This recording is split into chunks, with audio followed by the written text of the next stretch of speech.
Hello ಎಲ್ಲರಿಗೂ ನಮಸ್ಕಾರ. ಹೇಗಿದ್ರೆ ಎಲ್ಲರೂ ಸೂಪರ್ ಆಗಿ ಸಖತ್ತಾಗಿ ಬ್ಯೂಟಿಫುಲ್ ಆಗಿದ್ದೀರಾ ಅಂತ ನಾನು ಭಾವಿಸ್ತೀನಿ. ನಾನಿವತ್ತು ಸೌತೆಕಾಯಿ ಸಂಡಿಗೆ ಮತ್ತೆ ಹಪ್ಪಳವನ್ನ ಹೇಗೆ ಮಾಡೋದು ಅಂತ ಹೇಳಿ ತೋರಿಸ್ಕೊಡ್ತೀನಿ. ತುಂಬಾ ಸುಲಭವಾಗಿರುತ್ತೆ, ರುಚಿ ಮಾತ್ರ ನೆಕ್ಸ್ಟ್ ಲೆವೆಲ್. ಮೊದಲು ಸೌತೆಕಾಯಿ ತಗೊಂಡು ಅದನ್ನ ನೀಟಾಗಿ ತೊಳ್ಕೊಳ್ಳಿ. ಮುಳ್ಳು ಸೌತೆಕಾಯಿ ಹಣ್ಣಾಗಿರುವಂತಹದ್ದೇ ಬೇಕು ಅಂತ ಏನಿಲ್ಲ. ನಾರ್ಮಲ್ ಆಗಿರುವಂತಹ ಸೌತೆಕಾಯಿ ನಾವು ತಿನ್ನೋದಕ್ಕೆಲ್ಲ ಯೂಸ್ ಮಾಡ್ತೀವಿಲ್ಲ ಅದು ಆಗುತ್ತೆ. ಮತ್ತೆ ಸಾಂಬಾರ್ ಸೌತೆಕಾಯಿ ಕೂಡ ಯೂಸ್ ಮಾಡಬಹುದು.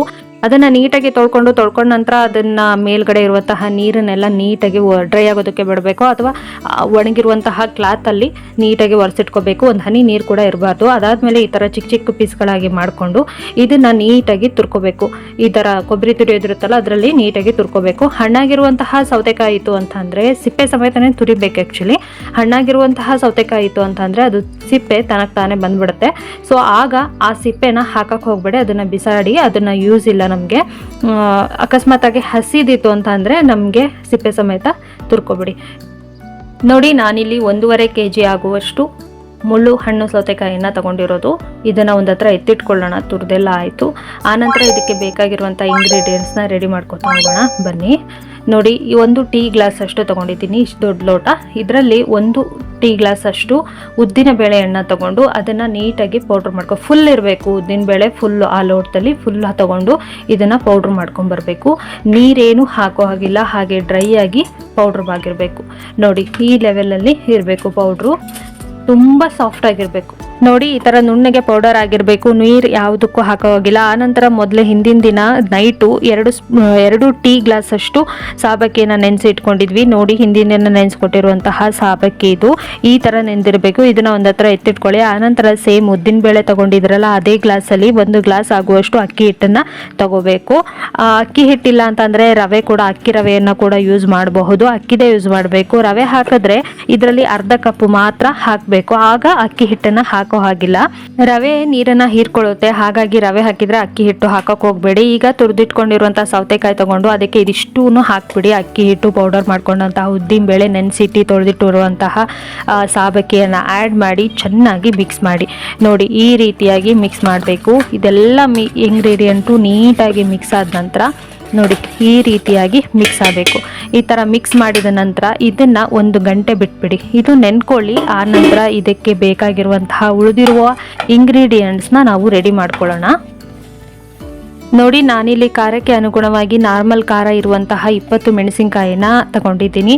ಖಾರ ಪುಡಿಯನ್ನು ಕೂಡ ಯೂಸ್ ಮಾಡಬಹುದು, ಬಟ್ ಖಾರ ಪುಡಿ ಯೂಸ್ ಮಾಡಿದ್ರೆ ಅಷ್ಟೊಂದು ಟೇಸ್ಟ್ ಬರೋದಿಲ್ಲ. ಆನಂತರ 2 ಟೇಬಲ್ ಸ್ಪೂನ್ ಅಷ್ಟು ಉಪ್ಪು, ಅರ್ಧ ಸ್ಪೂನ್ ಅಷ್ಟು ಸೋಡಾ ಪುಡಿಯನ್ನು ಹಾಕಿದ್ದೀನಿ. ಆನಂತರ 1 ಸ್ಪೂನ್ ಅಷ್ಟು ಎಳ್ಳು.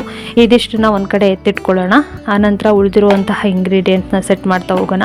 1 ಅಂಗೈ ಅಗಲ ಆಗುವಷ್ಟು ಶುಂಠಿ, 5 ರಿಂದ 6 ಬೆಳ್ಳುಳ್ಳಿ, 20 ಎಸಳಷ್ಟು ಕರಿಬೇವಿನ ಸೊಪ್ಪು, 1 ಮುಷ್ಟಿಯಷ್ಟು ಪುದೀನ ಸೊಪ್ಪು. ಇದಿಷ್ಟನ್ನ ಒಂದು ಹತ್ರ ಎತ್ತಿಟ್ಕೊಳ್ಳಿ. ಹಾಗೆ ಶುಂಠಿ ಮತ್ತು ಬೆಳ್ಳುಳ್ಳಿಯನ್ನು ಕ್ಲೀನ್ ಮಾಡ್ಕೊಳ್ಳಿ. ಒಂದು ಮಿಕ್ಸಿ ಜಾರ್ ತಗೊಂಡು ಶುಂಠಿ ಮತ್ತು ಬೆಳ್ಳುಳ್ಳಿಯನ್ನು ಹಾಕ್ಕೊಂಡು ಅದನ್ನು ನೀಟಾಗಿ ರುಬ್ಕೊಬನ್ನಿ. ನೋಡಿ, ಈ ರೀತಿಯಾಗಿ ರುಬ್ಬಿರಬೇಕು. ಈ ಥರ ಪೇಸ್ಟ್ ಆದ ನಂತರ ಇದನ್ನ ಒಂದು ಹತ್ರ ತೆಗೆದಿಟ್ಕೊಂಡು ಅದೇ ಮಿಕ್ಸಿ ಜಾರ್ಗೆ ಪುದೀನ ಸೊಪ್ಪನ್ನು ಹಾಕಿ ಅದನ್ನು ಡ್ರೈ ಆಗಿ ರುಬ್ಕೊಬನ್ನಿ. ಯಾವುದೇ ತರಹದ ನೀರನ್ನು ಹಾಕೋ ಹಾಗಿಲ್ಲ, ಪದೇ ಹೇಳ್ತಾ ಇದ್ದೀನಿ.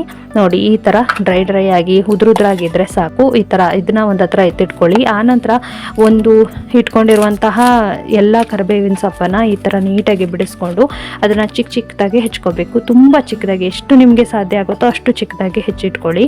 ಆನಂತರ ಮಿಕ್ಸಿ ಜಾರ್ಗೆ ಉಳಿದಿರುವಂತಹ ಮೆಣಸಿನ್ಕಾಯಿ ಏನಿಟ್ಟಿಟ್ಕೊಂಡಿದ್ವಲ್ಲ ಅದನ್ನು ಹಾಕಿ ತರಿಯಾಗಿ ರುಬ್ಕೊಬರ್ಬೇಕು. ನೋಡಿ, ಈ ಥರ ಆದರೆ ಸಾಕು. ಇದನ್ನ ಒಂದು ಹತ್ರ ಎತ್ತಿಟ್ಕೊಳ್ಳಿ. ಇದು ಸ್ನ್ಯಾಕ್ಸ್ಗೆ ತುಂಬ ಚೆನ್ನಾಗಿರುತ್ತೆ. ಬೇಕಾದರೆ ಒಂದ್ಸತಿ ಮಾಡ್ಕೊಳ್ಳಿ. ನನಗೆ ಕಮೆಂಟ್ ಮಾಡಿ ತಿಳಿಸಿ ಯಾವ ರೀತಿಯಾಗಿ ಆಗಿತ್ತು ಅಂತ ಹೇಳಿ. ಆನಂತರ ಇದನ್ನ ಯಾವಾಗಲೇ ನೆನೆಸಿಟ್ಟಿದ್ವಿ ಗೊತ್ತಾ, ಅಕ್ಕಿ ಸೌತೆಕಾಯಿ ಎಲ್ಲ, ಅದನ್ನು ತಗೋಬೇಕು. ಸೌತೆಕಾಯಿನ ಹಿಂಡಿ ಕೂಡ ಹಾಕ್ತಾರೆ ಕೆಲವೊಬ್ಬೊಬ್ರು, ಅದು ಅಷ್ಟೊಂದು ಟೇಸ್ಟು ಚೆನ್ನಾಗಿರೋದಿಲ್ಲ. ಹಾಗಾಗಿ ನಾವು ಸೌತೆಕಾಯಿ ನೀರನ್ನು ಇದ್ರೇನೆ ತಾನೇ ಅದು ಫ್ಲೇವರ್ ಬರೋದು. ಹಾಗಾಗಿ ಆನಂತರ ನಾವೇನು ಇಷ್ಟೊತ್ತು ಪೌಡ್ರ್ ಮಾಡಿ ಇಟ್ಕೊಂಡಿದ್ವಲ್ಲ ಅದಿಷ್ಟನ್ನು ಇಂಗ್ರೀಡಿಯೆಂಟ್ಸ್ನ ಹಾಕಬೇಕು ಇದಕ್ಕೆ. ನೋಡಿ, ಇದು ಮೆಣಸಿನ್ಕಾಯಿ ಹುಡಿ, ಪುದೀನ ಸೊಪ್ಪು, ಬೆಳ್ಳುಳ್ಳಿ ಮತ್ತು ಶುಂಠಿ ಪೇಸ್ಟು, ಆಮೇಲೆ ಎಳ್ಳನ್ನ ಅದೇ ರೀತಿ ಹಾಕಿ ಅದನ್ನು ಏನು ಗ್ರೈಂಡ್ ಮಾಡೋದು ಬೇಡ. ಉಪ್ಪು, ಸೋಡಾ ಪುಡಿ, ಆನಂತರ ನಾವು ಹೆಚ್ಚಿಟ್ಕೊಂಡಿರುವಂತಹ ಕರಿಬೇವಿನ ಸೊಪ್ಪು ನೀಟಾಗಿ ಹಾಕಿ ಇದನ್ನು ನೀಟಾಗಿ ಮಿಕ್ಸ್ ಮಾಡಬೇಕು. ಎಲ್ಲೆಲ್ಲೂ ಒಂದು ಸ್ವಲ್ಪನೂ ಗ್ಯಾಪ್ ಇರಬಾರ್ದು. ಎಲ್ಲ ಇಂಗ್ರೀಡಿಯೆಂಟು ನೀಟಾಗಿ ಮಿಕ್ಸ್ ಆಗಿರಬೇಕು. ನೋಡಿ, ಈ ರೀತಿಯಾಗಿ ಮಿಕ್ಸ್ ಆಗಬೇಕು. ನೋಡಿ, ಈ ರೀತಿಯಲ್ಲಿ ಬರಬೇಕು. ನೋಡಿದ್ರಲ್ಲ ಎಷ್ಟು ಚೆನ್ನಾಗಿ ಮಿಕ್ಸ್ ಆಗಿದೆ. ಆನಂತರ ಯೂಶ್ವಲಿ ನಾವು ಮಾಡುವಂಥದ್ದೇ ಏನು ಮಾಡಬೇಕು, ನೆಕ್ಸ್ಟು ಬಿಸಿಲಲ್ಲಿ ಇದನ್ನು ಬಿಡಬೇಕು. ಯಾವ ರೀತಿಯಾಗಿ ಬಿಡೋದು ಅಂತ ಹೇಳಿ ತೋರಿಸ್ಕೊಡ್ತೀನಿ. ಯೂಸಲಿ ಎಲ್ರಿಗೂ ಗೊತ್ತಿರುತ್ತೆ, ಬಟ್ ತೋರಿಸ್ತೀನಿ ಗೊತ್ತಿಲ್ಲದೆ ಇರೋರು ತಿಳ್ಕೊಳ್ಳಿ ಅಂತ ಹೇಳಿ. ನೋಡಿ ಈ ಥರ ನಮಗೆ ಯಾವ ಶೇಪಲ್ಲಿ ಬೇಕೋ ಆ ರೀತಿ ಈ ಥರ ಬಿಡ್ಕೋತಾ ಹೋಗೋದಷ್ಟೇ. ಇದನ್ನು ದೊಡ್ಡದಾಗಿ ಕೂಡ ಬಿಡ್ಬೋದು, ಚಿಕ್ಕದಾಗಿ ಬಿಟ್ಟರೆ ಸಂಡಿಗೆ ಆಗುತ್ತೆ.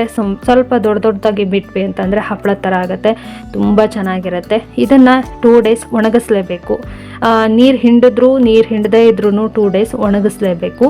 ನೋಡಿ ಸ್ವಲ್ಪ ಜಾಸ್ತಿ ಹಾಕಿ ನೀಟಾಗಿ ಈ ಥರ ಮಾಡಿದ್ರೆ ದೊಡ್ಡದಾಗಿ ಹಪ್ಪಳ ಆಗುತ್ತೆ. ನೋಡಿ 2 ದಿನ ಆದ ನಂತರ ಈ ರೀತಿಯಾಗಿ ಆಗುತ್ತೆ.